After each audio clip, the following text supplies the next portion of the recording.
స్వామి వివేకానంద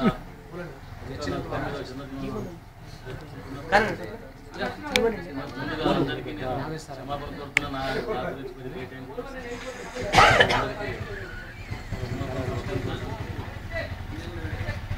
వివేకానంద గురించి ఎంత చెప్పినా తక్కనే.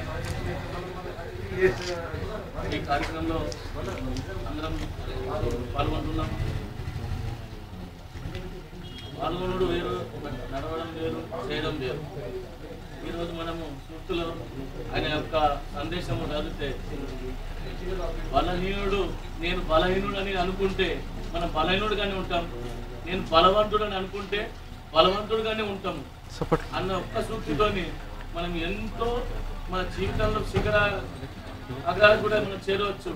అతని యొక్క పవర్ఫుల్ ఒక్కొక్క మాట మన జీవితమే కాదు మన దేశాన్ని కూడా మార్చే ఆయన యొక్క సందేశాలు ఉన్నాయి. దేశాలు ఇప్పుడు అందరూ చెప్పినట్టు